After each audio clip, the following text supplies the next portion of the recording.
Dia Allah yang mampu melakukan segala perkara.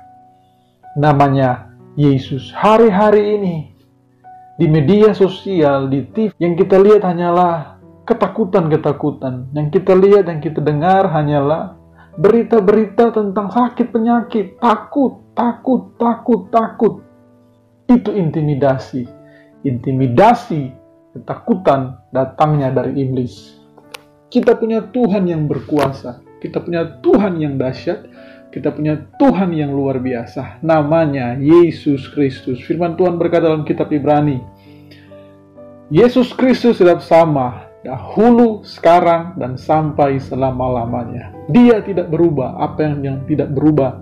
Kesembuhannya, kelepasannya. Di dalam Kristus ada kemerdekaan sejati.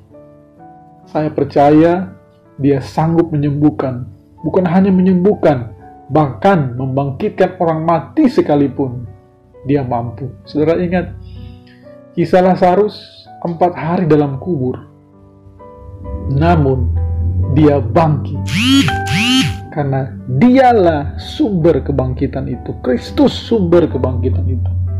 Jadi hari-hari ini pandang Yesus, fokus kepada Yesus. Sudah harus rajin baca firman Tuhan, merenungkan firman Allah, perkatakan firman. Karena firman Tuhan berkata, ada kuasa di dalam setiap perkataan kita. Ada kuasa dalam setiap mulut yang keluar dalam hati kita, dari hati kita. Karena itu, jagalah hatimu. Karena itu firman Tuhan berkata, hati kita adalah sumber kehidupan. Kitab Amsal berkata, jaga baik-baik. Kalau hubungan kita dengan Tuhan baik, bagus, kita akan mengasihi Dia, kita mengasihi orang lain. Saya percaya di 1 tahun ini, di seluruh dunia mengalami yang namanya pandemi, wabah, yang kita tahu namanya. Tapi saya mau berkata, Yesus, sebut nama Yesus, panggil nama Yesus. Jangan membesar-besarkan penyakit, jangan membesar-besarkan masalah. Kita harus balikan keadaan ini. Kita harus perkatakan firman Tuhan ini. Ada kemerdekaan di Indonesia, di seluruh bumi khususnya. Kita yang tinggal di Indonesia atau di kota mana engkau berada, berkati, perkatakan firman Tuhan, perkatakan kesembuhan, mujizat. Saya percaya kuasa yang sama masih ada sampai hari ini. Yesusku penyembuh. Oleh bilurnya, saya dan saudara sudah disembuhkan. 2000 tahun yang lalu, saudara, di depan salib Kristus ada keselamatan. Namun saudara harus tahu, di belakang salib Kristus juga ada kesembuhan. Ada bilur-bilur yang telah tercabik 40+1.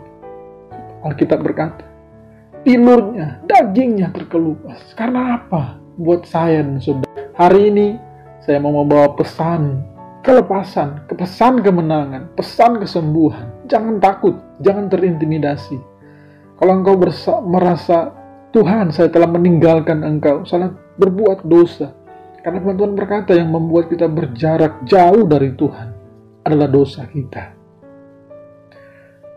Firman Tuhan dalam Yesaya 53 berkata, ayat 5, tetapi dia tertikam oleh karena pemberontakan kita, dia diremukkan oleh karena kejahatan kita. Ganjaran yang mendatangkan keselamatan bagi kita ditimpakan kepada, dan oleh bilur-bilurnya kita menjadi sembuh. Katakan amin. Oleh bilur-bilurnya kita menjadi sembuh. Ingat, Yesus sanggup menyembuhkan, bahkan membangkitkan orang mati. Sakit apapun yang kita alami hari ini, sakit fisik atau hati kita, pemulihan, hati yang hancur, hati yang luka, Yesus sanggup untuk menyembuhkan. Tetapi saudara, ada yang menghalangi sehingga kesembuhan tidak terjadi dalam hidup kita, sehingga pemulihan itu tidak terjadi dalam hidup saya dan saudara, dalam keluarga Anda. Ayat 5 berkata begini, tetapi dia tertikam oleh karena pemberontakan kita. Nah, dosa atau pemberontakan kita lah yang membuat menghalangi kuasa Tuhan tidak bisa bekerja luar biasa dalam hidup kita. Karena ada pemberontakan dalam hidup kita. firman Tuhan hari ini, lewat pesan Tuhan hari ini, mari jangan memberontak kepada Tuhan. Memberontak pada kita melawan, kita tidak mau mengikuti kehendaknya. Kita harus rendah hati, saudara. Akui jika kita berdosa, jika kita telah salah, akui kepada Tuhan.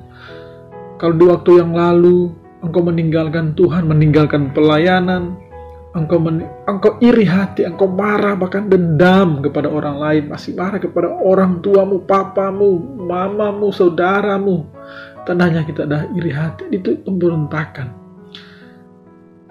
Tuhan mau kita harus membereskan semuanya itu. Jadi yang pertama, jangan berontak kepada Tuhan. Rendah hati. Tuhan, ini aku sudah memberontak kepada Engkau Tuhan. Aku tidak mengandalkan Engkau. Kadang kita menyepelekan Tuhan. Kita tidak mau berdoa. Bahkan baca Alkitab aja kita nggak mau. Ada orang-orang yang di sana yang hanya mau berkata, Tuhan, sembuhkan saya. Tetapi hidupnya tidak ada perubahan. Tetapi hidupnya tidak bertobat sungguh-sungguh. Hidupnya tidak mengasihi Tuhan, maksudnya seperti itu. Dia diremukkan oleh karena kejahatan kita. Kejahatan kita lah yang membuat pemulihan itu tidak terjadi dalam hidup kita, dalam keluarga kita. Ada orang di ambang perceraian karena mereka saling menyalahkan. Istrinya menyalahkan suaminya, suaminya menyalahkan istrinya. Akhirnya ada akar pahit, dan saling menyalahkan. Sehingga kasih Allah tidak ada dalam hidup mereka. Jadi yang pertama, memberontak kejahatan, itulah sifat manusia yang telah gagal, jatuh. Karena itu, untuk mengalami ayat 5, bagian C-nya, dikatakan oleh bilur-bilurnya kita menjadi sembuh, itu kita harus berhenti memberontak kepada Tuhan. Dan kita harus berhenti hidup dalam kejahatan. Ayat 5 bagian selanjutnya katakan, ganjaran yang mendatangkan keselamatan bagi kita ditimpakan kepadanya. Jadi, apa yang terjadi di kayu salib, semua dosa, pelanggaran kita, pemberontakan kita, telah Tuhan ambil, telah ditaklukkan di kayu salib. Dia begitu mengasihi kita. Jadi dengan kata lain, di depan salib Kristus kita lihat darahnya tercurah di lambung mahkota duri. Di depan salib Kristus kita disucikan, kita dimerdekakan. Namun engkau harus ingat, di belakang salib Kristus ada kesembuhan, ada pemulihan.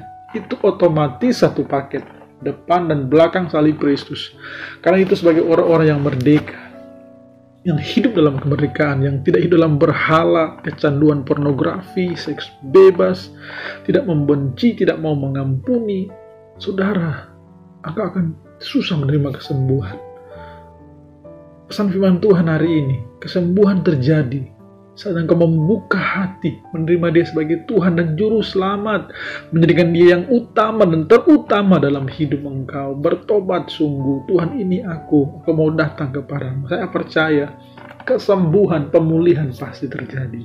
Hari-hari yang kita dengar virus, sakit penyakit. Saudara, kalau kita dalam Tuhan tidak ada ketakutan. Tuhan berkata, di dalam Kristus tidak ada ketakutan. Di dalam kasih tidak ada ketakutan. Kenapa? Karena kasih Allah dalam kita. Karena kita tahu dengan siapa kita berada, dengan siapa kita melekat. Di dalam Dia ada kuasa, ada kesembuhan. Darah Yesus memagari, darah Yesus menudungi setiap hidup kita, diri kita, keluarga kita. Jangan takut. Pesan Tuhan hari ini, jangan takut. Dia menyertai kita. Karena itu saudara, berikanlah hidupmu bagi Dia. Berikanlah hidupmu bagi Dia. Hari-hari ini masa-masa sukar memang, namun percayalah, Dia menyertai kita sampai kepada akhir zaman. Panggil nama Yesus, ada jawaban dalam Yesus. Panggil Dia, panggil namanya, serukan nama Yesus. Ada kesembuhan, ada mujizat, ada perlindungan, ada kekuatan, ada hikmat, ada pengertian.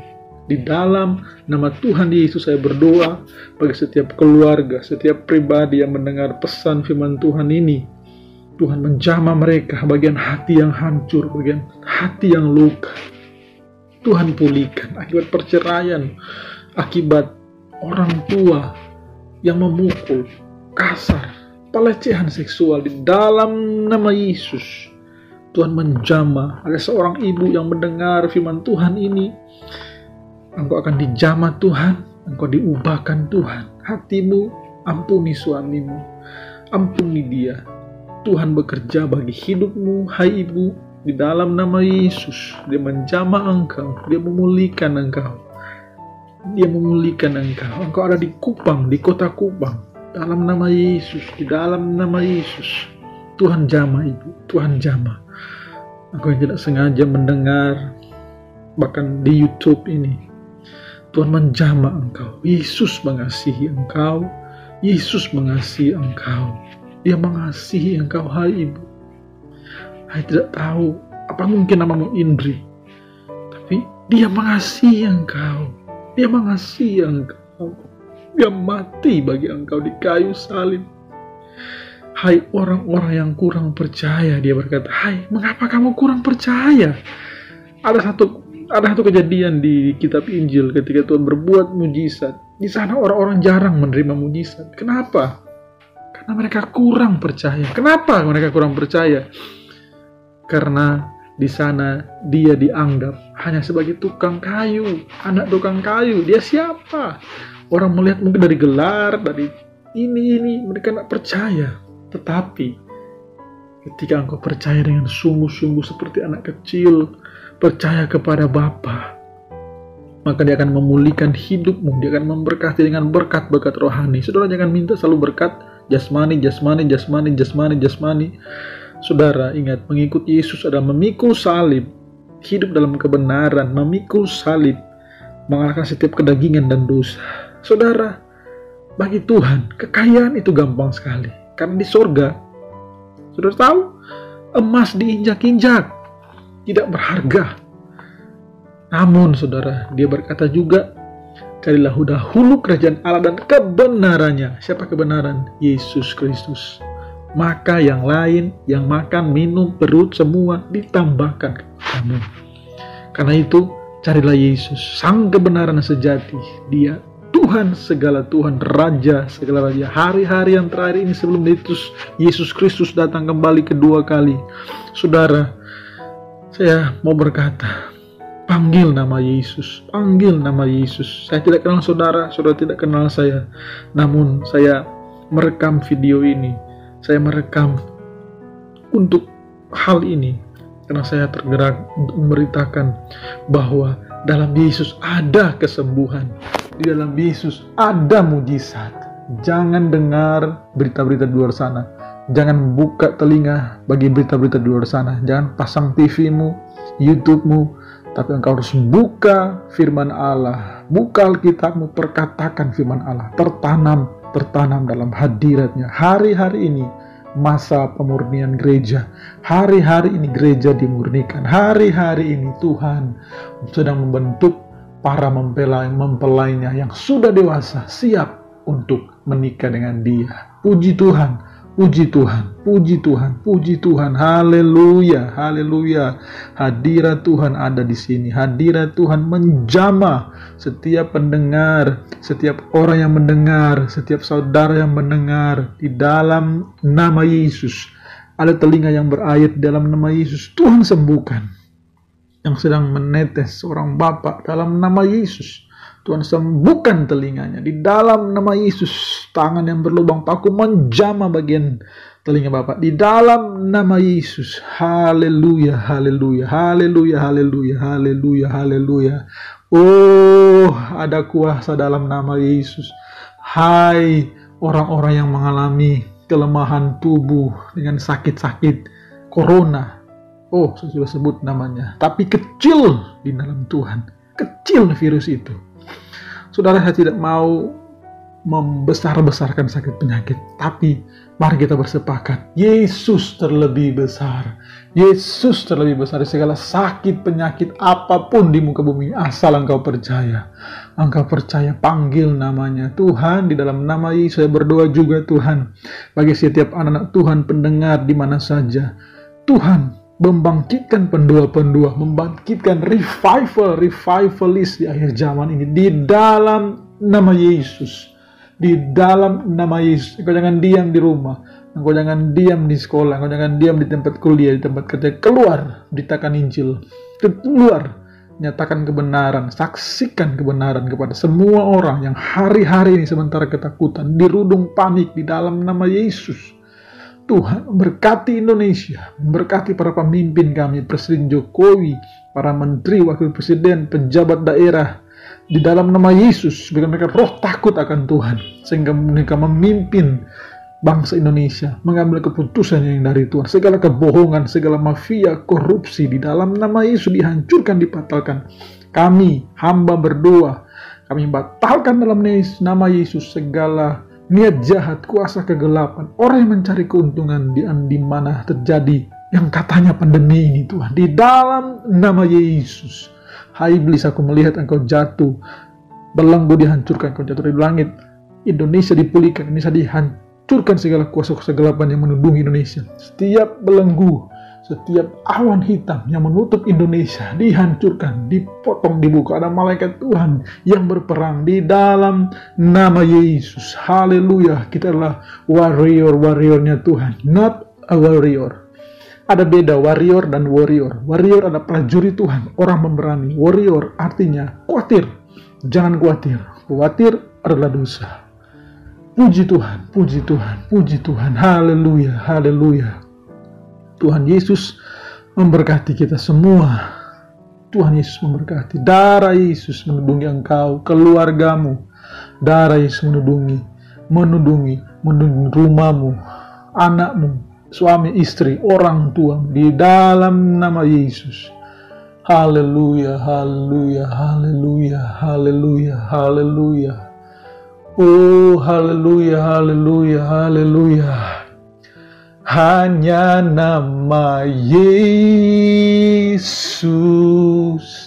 hanya nama Yesus, hanya nama Yesus, berikanku pengharapan. Hanya nama Yesus, hanya nama Yesus, hanya nama Yesus, berikanku kepastian. Haleluya. Tuhan Yesus memberkati. Kuduslah engkau, hidup dalam kekudusan, pertobatan yang sungguh. Siap sedialah menjadi mempelai Kristus. Tuhan Yesus luar biasa. Amin.